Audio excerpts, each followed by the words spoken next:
আসসালামু আলাইকুম। আমাদের খেলার আয়োজন চলতেছে, বারবিকিউ হবে। আর্জেন্টিনার খেলা দেখবো আজকে। এই যে দেখাই, নিচে রাখেন।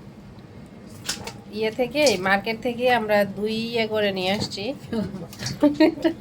হইতেছে না আজকে, সব কিছুতে অনেক বেশি দুষ্টামি চলতেছে আর কি। এই যে 2 ভাগ, এটা তো কুড়াল মাছ, সাগরের কুড়াল মাছ। এটা আমাদের মাছের ম্যারিনেট কমপ্লিট।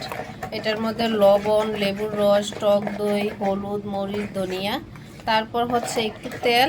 আর এখানে আমরা থেকে মার্কেট থেকে ফেস্টিভ্যাল থেকে একটা মশলা নিয়ে আসছি, বারবিকিউর মশলা, ওইটা এড করছি।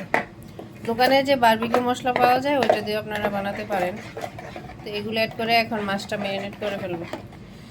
এখন একটু অ্যাড করতেছি টমেটো পেস্ট, বাস, আর কিছুই না। এটা তারপর মাছের সাথে মিক্স করা হবে। আর যারা ওমানে আছেন তারা তো এটা পাবেন। এই টমেটো পেস্ট আমরা দিচ্ছি, এটা কিন্তু তরকারির জন্য। একটা আছে না টমেটো সস, যেটা আমরা বিভিন্ন খাবারের সাথে খাই, সিঙ্গারা, পুরি, বিভিন্ন ওইটা না, কিন্তু এটা তরকারির জন্য আর কি, এই টমেটো পেস্টটা। আর যদি মনে করেন টমেটো পেস্ট নাই, শুধু টক লেবুর রসটা দিলেই হবে। এই যে আমরা লেবু আস্ত একটা লেবু কেটে দিচ্ছি এখানে। আমরা এবার নিয়ে আসছি ওমানের টক দই, মেড ইন ওমান। আর আগের যেটা ওইটা ছিল সৌদির আলমারাই কোম্পানির, ওইটা আমরা টক দইটা সব সময় খাইতাম। তো এবার এটা নিয়ে আসছি, যেহেতু ওমানেরটা আমাদের কিনা বেশি দরকার আমি মনে করি। এই যে ম্যারিনেট করে নিচ্ছে নাদিয়া, উপরে মিক্স করে হাতে মেখে তারপর দিবা। ওকে, মাছগুলার একদম স্টেপে স্টেপে মশলাগুলো ঢুকতে হবে।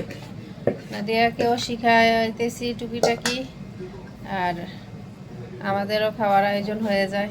বরাবর যে মাছটা কেটে দিছে ওরা, অল্প সময়েই আমাদের বাকি সবজি কিনতে কিনতে ওদের এই কাটা হয়ে গেছে। অল্প করে একটু গোলমরিচ পাউডার দিয়ে দিতেছি। এটা কি করবে, মাছের যে স্মেলটা, গন্ধটা, এটা আসবে না, এই জন্য আর কি অল্প একটু দেওয়া, বেশি না। মাখো, উল্টা নাও, হয়েছে, আবার উল্টো। এই যে প্রতিটা অংশে মশলাটা ঢুকবে সুন্দরভাবে। এই তো আলহামদুলিল্লাহ ম্যারিনেট করা শেষ। এখন একটা পেপার দিয়ে কভার করে রেখে দেব। এই তো আলহামদুলিল্লাহ কয়েক ঘন্টা ম্যারিনেট হবে, তারপরে ওভেনে দিয়ে দেবো আমরা।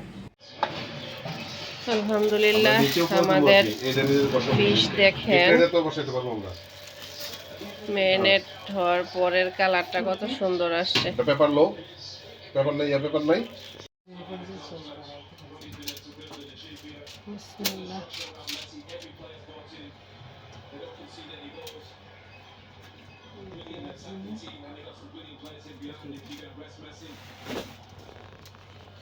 দুটো পেঁয়াজ কেটে দাও, দুটো টমেটো কেটে দাও।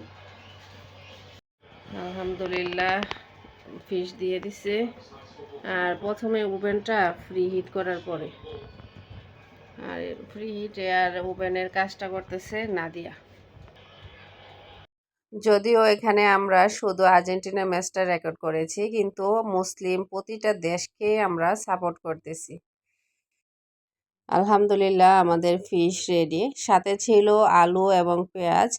তো এটা আমরা খাবো, সাথে হচ্ছে খবুজ, তারপর শসা, লেবু, এগুলা দিয়ে আর কি।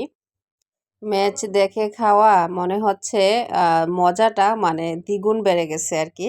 তো এখানে আমি 2টা ভিডিও একসাথে করে দিয়েছি। আমরা দ্বিতীয় যে আর্জেন্টিনা ম্যাচটা দেখেছি এটাও অ্যাড করে দিয়েছি, যেহেতু আমি টাইম মতো ভিডিওটা রেডি করতে পারি নাই।